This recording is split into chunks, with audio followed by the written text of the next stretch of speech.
High court میں، اور ان کے ہمراہ کیپٹن ریٹائرڈ صفدر بھی موجود ہیں۔ آج مریم نواز کی جانب سے گفتگو بھی کی جائے گی۔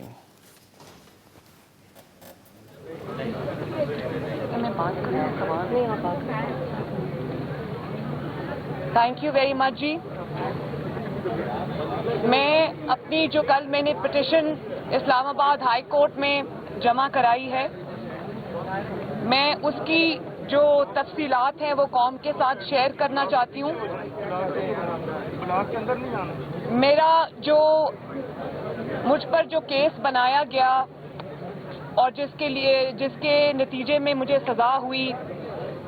الیکشن سے پہلے، 2018 کے الیکشن سے پہلے اڈیالہ جیل میں اور میرے والد ہم رہے، پاناما مشہور زمانہ جو پاناما کیس تھا، اس میں جس کی اپیل کی سنوائی اس وقت اسلام آباد ہائی کورٹ میں ہو رہی ہے، تو اس سزا کے بعد کچھ ایسے شاکنگ حقائق میرے سامنے آئے، قوم کے سامنے آئے۔ ایک سٹنگ جج اسلام آباد ہائی کورٹ میں، اسی ہائی کورٹ کے جج جس کے باہر میں ابھی کھڑی ہوں، انہوں نے شاکنگ ریولیشنز کیے، شاکنگ انہوں نے جو حقائق ہیں وہ قوم کے سامنے رکھے۔ شوکت عزیز صدیقی صاحب نے یہ سٹیٹمنٹ دیا آن ریکارڈ،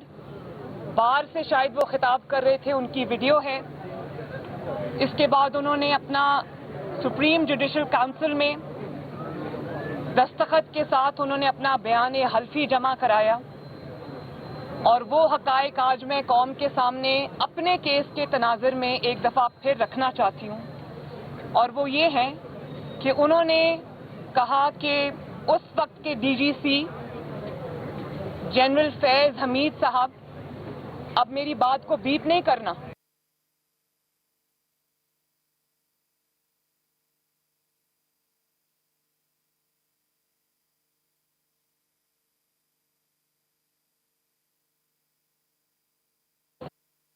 سے پہلے بیل نہیں دینی، اور اگر آپ نے ان کو بیل دی تو میری 2 سال کی محنت خراب ہو جائے گی، برباد ہو جائے گی، ضائع ہو جائے گی۔ اور پھر ان کو یہ کہا کہ اگر ان کو سزا ہو جاتی ہے، سزا ہو جائے گی، تو انہوں نے یہ کہا کہ آپ کو کیسے پتا ہے کہ سزا ہو جائے گی؟ آپ کو ورڈکٹ کا پہلے سے کیسے پتا ہے؟ خود چل کے ان کے گھر گئے۔ تو میں آج یہ بات میں نے اپنی درخواست میں بھی لکھی ہے، اور میں نے یہ کہا ہے کیونکہ اس سے یہ ثابت ہوتا ہے کہ میرا کیس جو ہے وہ پولیٹیکلی انجینئرڈ ہے، وہ جنرل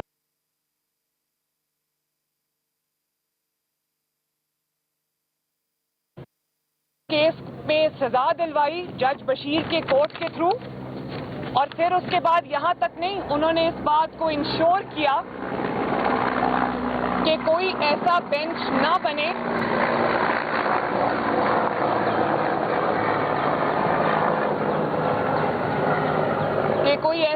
نہ بنے جو 2018 کے الیکشن سے پہلے نواز شریف صاحب اور مریم نواز کو بیل نہ دے دے، کیونکہ اگر اس نے بیل دے دی تو الیکشن سے پہلے مریم اور نواز شریف صاحب باہر آ گئے تو میری تو 2 سال کی محنت خراب ہو جائے گی۔ تو اب میں یہ پوچھنا چاہتی ہوں کہ وہ 2 سال کی محنت کیا تھی؟ وہ 2 سال کی محنت یہ تھی کہ ایک الیکٹڈ گورنمنٹ کو کمزور کیا جائے، اس کو گرایا جائے، ایک الیکٹڈ پرائم منسٹر کو پاناما کر کے اس کو جے آئی ٹی کے سامنے پیش کیا جائے، وہ جے آئی ٹی جس کو آئی ایس آئی کا ایک ریٹائرڈ بریگیڈیئر چلاتا ہے، اور اس کے بعد آپ اس کے خلاف آپ فیصلہ دیتے، آپ اس کو پاناما کی بجائے اقامہ پر نکالتے، پھر آپ الیکشن چوری کرتے، جوڑ توڑ کرتے، مسلم لیگ نون کو کمزور کرنے کی کوشش کرتے ہیں، اس کے جو جتنے بھی لیڈران ہیں، اس کے جو ورکرز ہیں، اس کے جو عہدیداران ہیں، ان کے اوپر آپ مقدمے بناتے ہیں، ان کو کہتے ہیں کہ مسلم لیگ نون کو چھوڑ دیں، اور مسلم لیگ نون کی طرف سے الیکشن نہ لڑیں, انڈیپینڈنٹلی الیکشن لڑیں, اور جو آپ کی بات نہیں مانتے آپ ان کو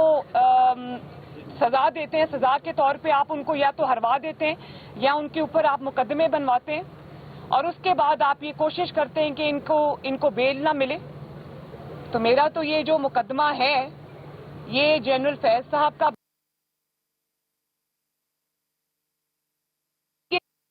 پر انہی کی کوششوں سے دی گئی ہے, اس لیے میرا یہ مقدمہ بالکل سٹینڈ نہیں کرتا. اور میں نے اپنی درخواست میں یہ بھی لکھا ہے کہ کچھ جو پاناما بینچ کے ججز تھے وہ ہمارے خلاف درخواست گزار بنے. پاکستان کی 73 سال کی تاریخ میں پہلی مرتبہ یہ ہوا جب سے نیب بنا ہے, کبھی ایسا نہیں ہوا. نیب کا قانون یہ کہتا ہے کہ اگر کسی کے خلاف کوئی ریفرنس آتا ہے تو جو نیب کا چیئرمین ہے وہ اس ریفرنس کو دیکھتا ہے, میٹنگ بیٹھتی ہے, وہ دیکھتا ہے کہ وہ لیگلی اس میں اتنا دم ہے, وہ اس کو ایگزامن کرتا ہے. لیکن میرے کیس میں, میاں صاحب کے کیس میں, نیب نے اس تکلف کی کوشش ہی نہیں کی.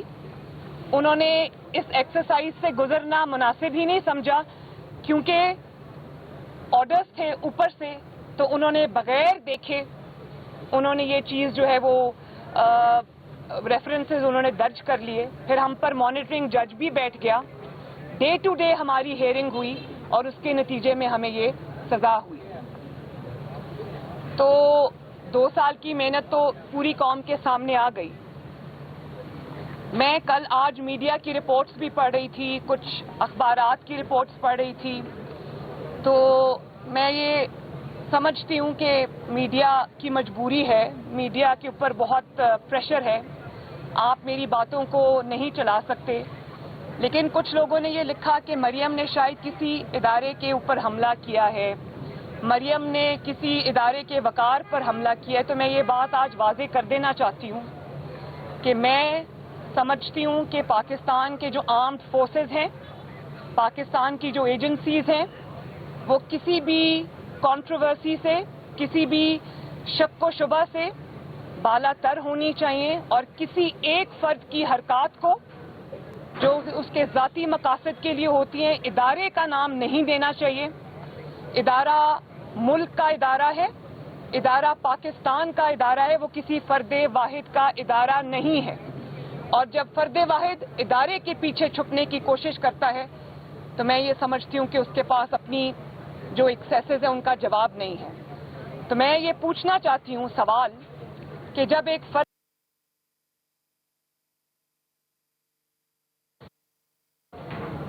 ایک ہائی کورٹ کے سٹنگ جج کے گھر جاتا ہے اور اس کو یہ کہتا ہے کہ فلاں بینچ بناؤ, فلاں بینچ نہ بناؤ, تو کیا وہ ادارے کے وقار میں اضافہ کر رہا ہے؟ جب وہ پولیٹیکل انجینئرنگ میں ملوث ہوتا ہے, جب وہ ایک منتخب وزیر اعظم کو سازش کے ذریعے اقامہ پہ نکلوانے کی کوشش کرتا ہے, جب وہ منتخب حکومت کو کمزور کرنے کی کوشش کرتا ہے, جب وہ ججز سے بینچ بنواتا ہے, توڑواتا ہے, جب وہ یہ پریشر ڈالتا ہے اور غیر قانونی کام کے لیے ججز کو مجبور کیا جاتا ہے, تو وہ ادارے کے وقار میں اضافہ کرتا ہے. جب اس کو وہ تاثر دیتا ہے جج کو جا کے کہ اس کو پتا ہے کہ ورڈکٹ کیا آ رہا ہے, بھئی جج بشیر صاحب نے کیا ورڈکٹ دینا ہے, آپ کو کیسے پتا ہے کہ ورڈکٹ کیا آ رہا ہے؟ تو جب آپ ورڈکٹ کی اناؤنسمنٹ ورڈکٹ کے اناؤنس کیے جانے سے پہلے کرتے ہیں تو کیا آپ ادارے کے وقار میں اضافہ کرتے ہیں؟ جب آپ کو جو اس ادارے نے یا قوم نے یا آپ کے ملک نے یا آئین نے آپ کو جو عہدہ دیا ہے, جب آپ اس عہدے کا غلط استعمال کرتے ہیں, جب آپ اپنے جو آئینی قانونی اختیارات ہیں جب آپ ان سے تجاوز کرتے ہیں اور آپ کے ذاتی مفاد کے لیے کرتے ہیں, اور آپ کے کیے ہوئے جو جو بھی آپ نے اس طرح کی زیادتیاں کی ہیں، جب اس کی وجہ سے پورے ادارے پہ انگلی اٹھائی جاتی ہے تو کیا آپ اس ادارے کے وقار میں اضافہ کرتے؟ اور جب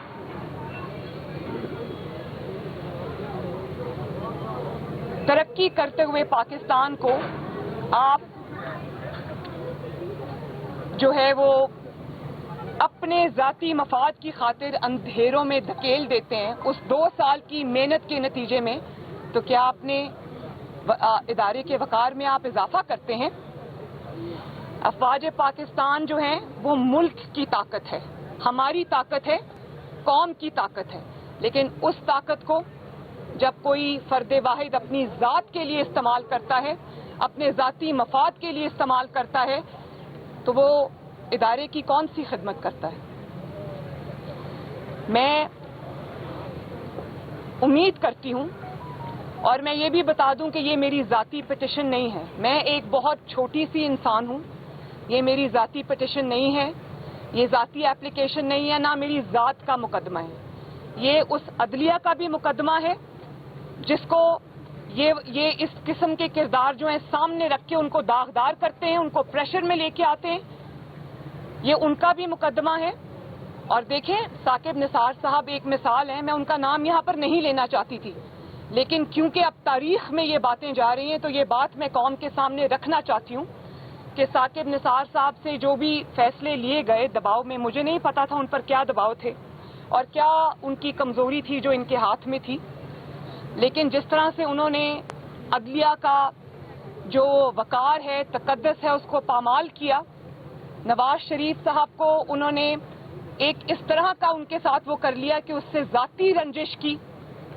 بو آنے لگی، بار بار جو بھی مقدمہ ہوتا تھا اس میں سزا نواز شریف کو ہوتی تھی،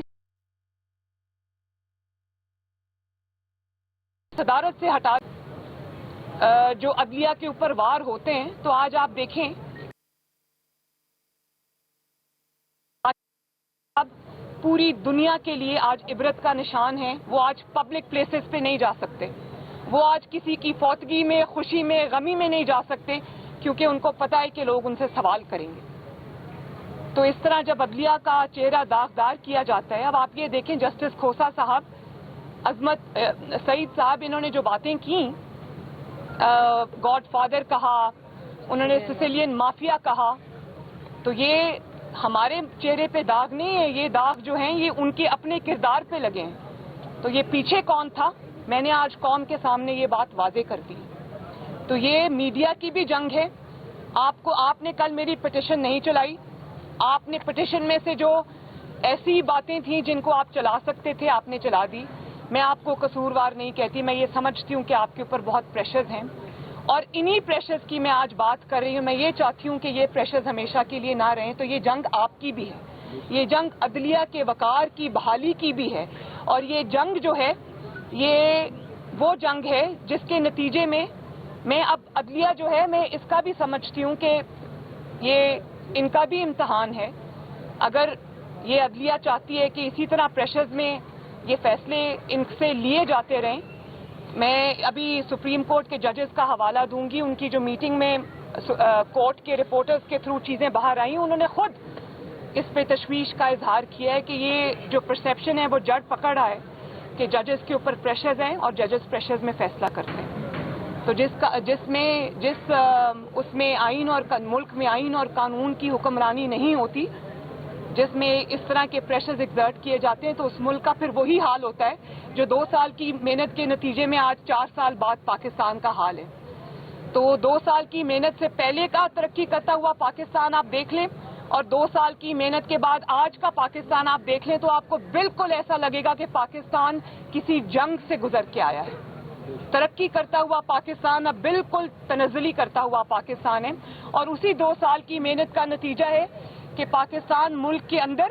مہنگائی کا شکار ہے اور ملک کے باہر تنہائی اور رسوائی کا شکار ہے۔ یہ اسی 2 سال کی محنت کا نتیجہ ہے۔ اور آج میں پوچھنا چاہتی ہوں کہ یہ پنڈورا پیپرز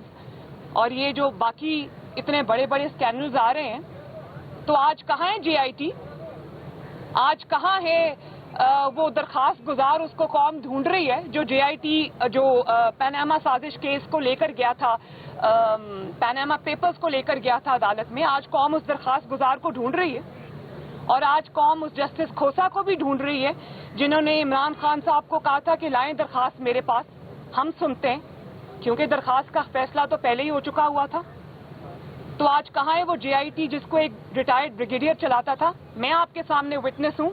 جب میں JIT کے سامنے پیش ہوئی تو مجھ سے سب سوال اس ریٹائرڈ بریگیڈیئر نے کیے, باقی لوگ ڈمی بن کے بیٹھے ہوئے تھے. نہ نیب کے نمائندے نے کوئی سوال کیا, نہ باقیوں نے کوئی سوال کیا, وہ دبے ہوئے بیٹھے ہوئے تھے. سب JIT کو جو ڈرائیو کر رہا تھا وہ ریٹائرڈ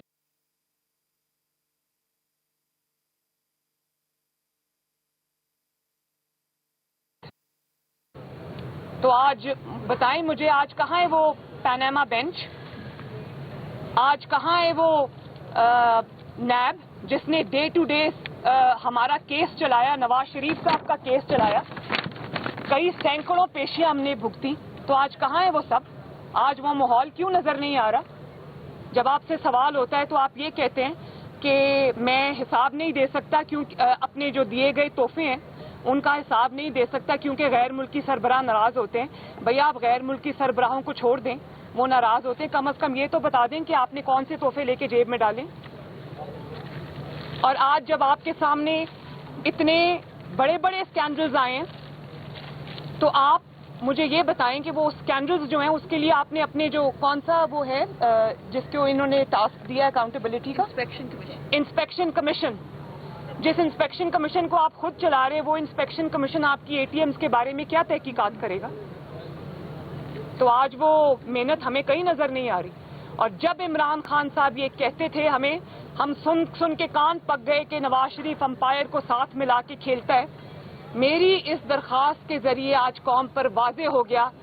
کہ عمران خان صاحب نے امپائر کو ساتھ ملا کر منتخب حکومت کو گرایا, اس کے خلاف سازش کی. پہلے وہ اس کو بھی 2014 سے وہ شروع ہوئے, دھرنوں سے جو بات شروع ہوئی, اور اس کے بعد آج تک وہ امپائر کو ساتھ ملا کے کھیل باتوں کا جواب چاہیے. اور یہ بات جب کہتے ہیں ہم یہ بات جب کہتے تھے تو کہتے تھے کورٹ میں کیوں نہیں لے کے جاتے, نام کیوں نہیں لیتے؟ آج میں نے نام بھی لے لیا اور کورٹ میں بھی لے گئی. تو اب کوئی سوال ہے تو کریں. میڈم یہ بتائیں کہ جس طرح عمران خان نے پاناما پیپرز کو کورٹ میں لے کر گئے تھے, کیا مسلم لیگ نون پینڈورا باکس اور پینڈورا پیپرز کو کورٹ میں لے کر جائیں؟ دیکھیں مجھے تو انتظار ہے کہ جسٹس کھوسا صاحب آئیں اور مجھے کہیں. عمران خان صاحب آن ریکارڈ ہیں, مجھے تو جسٹس کھوسا نے نہیں کہا کہ آؤ اور لے کے آؤ پاناما پیپرز, میں فیصلہ کرتا ہوں, پینڈورا پیپرز لے کے آؤ. PMLA اپنی کیا جی اچھا, آپ نے ابھی جنرل فیض کا نام لیا, آپ نے چلایا. ایک اور بھی ہے ڈسپلنری, آپ کورٹ میں تو آئی ہیں, کیا آپ محمد جاوید باجوہ صاحب کو یہ تمام چیزیں لکھ کے بھجوائیں گی کہ آپ کا ایک آفیسر اس طرح ڈیموکریسی کے خلاف مینیپولیٹ کر کے اور سازش کرتا ہے؟ میرا خیال ہے کہ میری پٹیشن میں ہر چیز سامنے آ چکی ہے اور اس کا صحیح ہونے کا ثبوت یہ ہے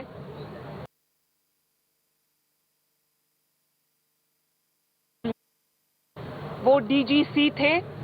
اور الزامات لگانے والے جو حضرت تھے وہ سٹنگ ہائی کورٹ کے, اسلام آباد ہائی کورٹ کے جج جسٹس شوکت عزیز صدیقی تھے. اور جس شخص کے بارے میں وہ الزامات لگے وہ شخص اس پاکستان کا 3 دفعہ کا منتخب وزیر اعظم تھا اور اس پاکستان کی سب سے بڑی پارٹی کا آج بھی سربراہ ہے. تو یہ کوئی نان سیریس ایلیگیشنز نہیں تھے,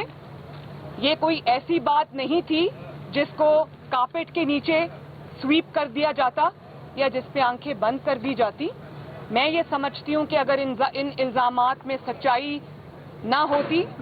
تو آج تک نہ صرف یہ کہ اس کی تردید آ چکی ہوتی بلکہ پوری قوم تردید کو سن بھی لیتی. تو تب بھی تردید نہیں کی گئی